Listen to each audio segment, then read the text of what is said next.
9 अगस्त 1925 की रात थी।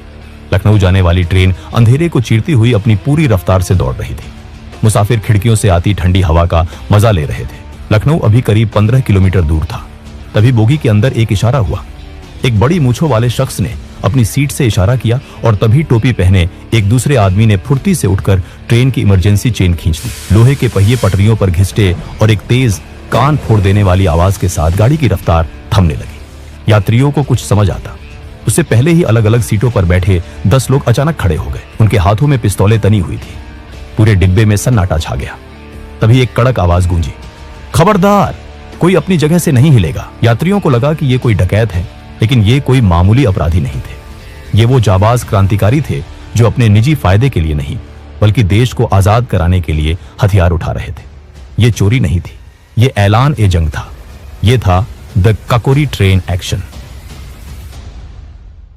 साल 1920 तक अंग्रेजों का अत्याचार अपनी हदें पार कर चुका था। 1919 में वे रॉलेट एक्ट जैसा काला कानून लाए, जिसके तहत किसी को भी बिना सबूत सिर्फ शक के आधार पर जेल में डाला जा सकता था। जब लोगों ने इसका शांतिपूर्ण विरोध किया तो 13 अप्रैल 1919 को अमृतसर के जलियांवाला बाग में अंग्रेजों ने निहत्थे लोगों पर अंधाधुंध गोलियां चलवा दी। इसमें हजारों मासूमों की जान गई। इस क्रूरता ने हर भारतीय का खून खौला दिया। अब लोगों के दिलों में गुलामी के खिलाफ गुस्सा था और वे अंग्रेजों को ये बता देना चाहते थे कि भारत उनका नहीं बल्कि भारतीयों का है। 1920 में गांधी जी ने अंग्रेजों की कमर तोड़ने के लिए नॉन कोऑपरेशन मूवमेंट शुरू किया। उनका मकसद शांति से अंग्रेजों का सहयोग बंद करना था ताकि उनका मुनाफा खत्म हो जाए। इस अपील का जबरदस्त असर हुआ। छात्रों ने स्कूल कॉलेज, वकीलों ने कोर्ट और लोगों ने विदेशी सामान और सरकारी नौकरियां छोड़ दी। यहां तक कि क्रांतिकारी भी गांधी जी के साथ हो लिए। लेकिन 4 फरवरी 1922 को चौरी चौरा की एक घटना ने सब बदल दिया। पुलिस फायरिंग से भड़की भीड़ ने थाने में आग लगा दी, जिसमें 22 पुलिस वाले मारे गए। गांधी जी हिंसा के सख्त खिलाफ थे। उन्होंने तुरंत आंदोलन रोक लिया। यह फैसला देश के हजारों नौजवानों के लिए किसी सदमे से कम नहीं था। सोचिए उस युवा के बारे में जिसने देश के लिए अपना सब कुछ छोड़ दिया था और अचानक उसे कहा जाए कि वापस घर जाओ, आंदोलन खत्म। उन्हें लगा कि उनके जज्बातों के साथ धोखा हुआ है। उन्हें लगा कि सिर्फ अहिंसा से अंग्रेजों को नहीं भगाया जा सकता। उन्हें अब एक नए रास्ते की तलाश थी और वो रास्ता था सशस्त्र क्रांति का। इसी हताशा और गुस्से के बीच जन्म हुआ HRA, हिंदुस्तान रिपब्लिकन एसोसिएशन का। 1924 में कानपुर में राम प्रसाद बिस्मिल, अशफाक उल्लाह खान, सचिंद्रनाथ बख्शी, सचिंद्रनाथ सान्याल और योगेश चंद्र चैटर्जी जैसे क्रांतिकारियों ने इसकी नींव रखी। इनका सपना सिर्फ अंग्रेजों को भगाना नहीं था बल्कि भारत में एक संघीय गणतंत्र बनाना था जहां अमीरी गरीबी का फर्क ना हो। लेकिन क्रांति के लिए सिर्फ जज्बा काफी नहीं होता, उसके लिए चाहिए होता है पैसा और हथियार। और यही से शुरू होती है काकोरी की असल कहानी। HRA को अपनी क्रांति जारी रखने के लिए पैसों की सख्त जरूरत थी। उन्हें हथियार खरीदने थे, खास तौर पर जर्मन माउजर पिस्तौलें जो उस समय की बेहतरीन गन मानी जाती थी। एक दिन शाहजहांपुर से लखनऊ जाते वक्त राम प्रसाद बिस्मिल ने देखा कि स्टेशन मास्टर ने गार्ड को पैसों का एक थैला दिया, जिसे एक लोहे के संदूक में रखा गया। ये अंग्रेजों द्वारा भारतीयों से वसूला गया टैक्स का पैसा था। बिस्मिल ने गौर किया कि उस भारी संदूक में ना तो कोई ताला था और ना ही जंजीर। ये देखकर उन्होंने तुरंत फैसला कर लिया कि अब पैसों के लिए अपने देशवासियों को नहीं बल्कि अंग्रेजों के इसी सरकारी खजाने को लूटा जाएगा। बिस्मिल ने ट्रेन के आने जाने का समय और बाकी जानकारी इकट्ठा कर अपनी रणनीति पक्की की। फिर शाहजहांपुर में HRA के भरोसेमंद साथियों की एक मीटिंग बुलाई। वहां उन्होंने प्लान बताया। हमें शाहजहांपुर से लखनऊ जाने वाली 8 डाउन ट्रेन को लूटना है। काकोरी के पास चेन खींचकर ट्रेन रोकेंगे और गार्ड के डिब्बे से सरकारी खजाना अपने कब्जे में लेंगे। इस मीटिंग में बैठे चंद्रशेखर आजाद ने जब पूछा कि अगर ट्रेन नहीं रुकी तो क्या होगा, तो बिस्मिल ने कहा कि हम अलग अलग डिब्बों में होंगे। अगर एक जगह से चेन काम ना करे तो दूसरी टीम चेन खींच देगी। अशफाक उल्लाह खान ने इस प्लान का समर्थन तो किया, लेकिन एक शर्त रखी कि हम खजाना जरूर लूटेंगे पर किसी भी बेकसूर हिंदुस्तानी की जान नहीं जानी चाहिए। बिस्मिल को अपने दोस्त की ये बात बहुत पसंद आई।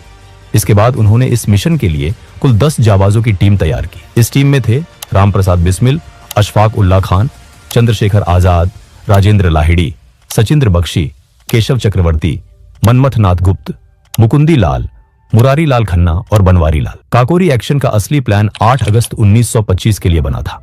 क्रांतिकारी पूरी तैयारी के साथ स्टेशन पर पहुंचे भी थे, लेकिन उस दिन किस्मत ने साथ नहीं दिया। अंग्रेज सरकार की ट्रेनें वैसे तो हमेशा लेट होती थी, लेकिन उस दिन ट्रेन वक्त से पहले आ गई, इसलिए प्लान फेल हो गया। लेकिन उन्होंने हार नहीं मानी। उन्होंने तय किया कि अगले दिन यानी 9 अगस्त को ये काम हर हाल में पूरा होगा।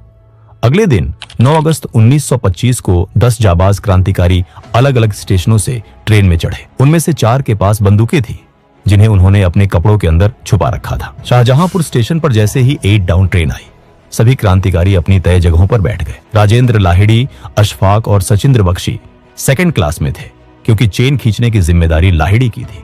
ट्रेन चल पड़ी और सबने अपने चेहरे ढक लिए। जैसे ही ट्रेन काकोरी स्टेशन से आगे बढ़ी, राजेंद्र लाहिड़ी ने चेन खींच दी। तेज आवाज के साथ ट्रेन अंधेरे में रुक गई। क्रांतिकारियों ने तुरंत ड्राइवर को काबू में कर लिया। यात्रियों को घबराता देख बिस्मिल ने भरोसा दिलाया और कहा, डरिए मत, हम सिर्फ सरकारी खजाना लेने आए हैं, आपकी जान या सामान को हाथ भी नहीं लगाएंगे, आप लोग अपनी सीटों पर बैठे रहें। बिस्मिल, अशफाक और आजाद ने गार्ड को काबू में कर लिया, लेकिन वो ये देखकर हैरान होते हैं कि संदूक में तो ताला लगा है। संदूक बहुत भारी था, इसलिए उसे वहीं तोड़ना जरूरी था। अशफाक ने पहले पत्थर से कोशिश की, फिर कामयाबी न मिलने पर अपनी बंदूक मनमथनाथ गुप्त को थमा दी और हथौड़े से ताला तोड़ने में जुट गए। बाकी साथियों ने अलग अलग जगहों से हवाई फायरिंग शुरू कर दी ताकि लोगों को लगे कि हमलावरों की तादाद बहुत ज्यादा है। ये चाल कामयाब रही।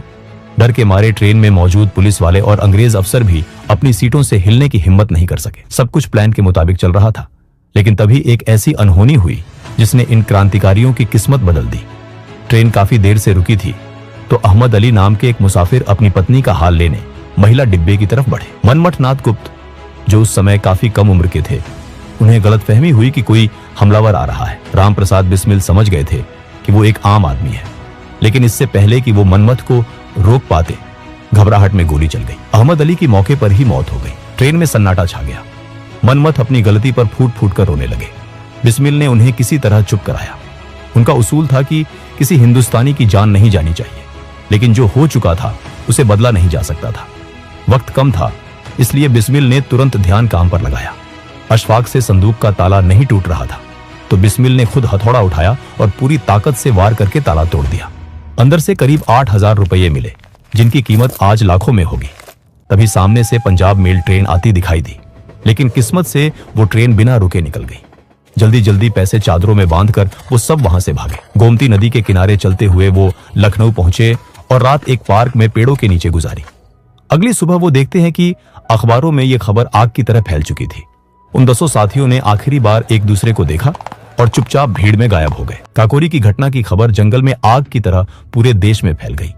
लोगों को सबसे अच्छी बात यह लगी कि क्रांतिकारियों ने सरकारी खजाने के अलावा किसी आम मुसाफिर का एक पैसा भी नहीं छुआ था। ये अंग्रेजों के लिए सिर्फ धन की हानि नहीं थी, बल्कि उनकी सत्ता पर एक करारा तमाचा था। ब्रिटिश सरकार समझ गई थी कि अगर इन क्रांतिकारियों को तुरंत नहीं रोका गया तो बगावत की ये आग पूरे देश में फैल जाएगी। क्रांतिकारियों को लगा था कि उन्होंने पीछे कोई सबूत नहीं छोड़ा, लेकिन जल्दबाजी में एक चादर वहीं छूट गई। उस चादर पर धोबी का निशान लगा था। पुलिस उस निशान के जरिए शाहजहांपुर के धोबी तक पहुंची और वहां से पता चला कि वो चादर किसी और की नहीं, बल्कि राम प्रसाद बिस्मिल के घर की थी। सरकार ने तुरंत इनामों की घोषणा कर दी।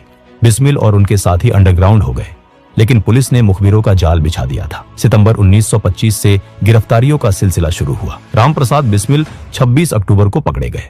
धीरे धीरे पूरा संगठन पुलिस की गिरफ्त में आ गया। सबसे दुखद बात यह रही कि इनमें से कई गिरफ्तारियां अपनों की गद्दारी की वजह से हुई। अशफाक उल्लाह खान, जिस बचपन के दोस्त के घर छिपे थे, उसी ने इनाम के लालच में पुलिस को खबर दे दी। लेकिन एक शेर था जो पुलिस के हाथ नहीं आया। वो थे चंद्रशेखर आजाद। वो पुलिस को चकमा देकर फरार हो गए। पुलिस ने HRA के कुल 40 से ज्यादा लोगों को गिरफ्तार किया। जेल में पुलिस ने इन वीरों को तोड़ने के लिए हर हथकंडा अपनाया। सख्ती की गई और लालच भी दिया गया। ज्यादातर क्रांतिकारी तो चट्टान की तरह डटे रहे, लेकिन बनवारी लाल पुलिस के दबाव में टूट गए। उन्होंने सरकारी गवाह बनकर संगठन के सारे राज्य खोल दिए। अदालत में करीब 1.5 साल तक मुकदमा चला।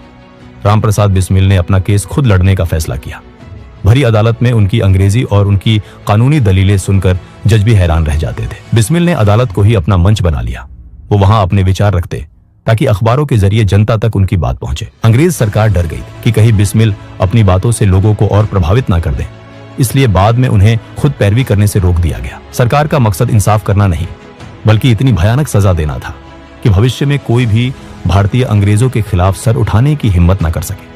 जुलाई 1927 में अदालत ने अपना फैसला सुनाया। 40 में से कुछ लोग रिहा हुए, लेकिन 4 मुख्य क्रांतिकारी राम प्रसाद बिस्मिल, अशफाक उल्लाह खान, राजेंद्र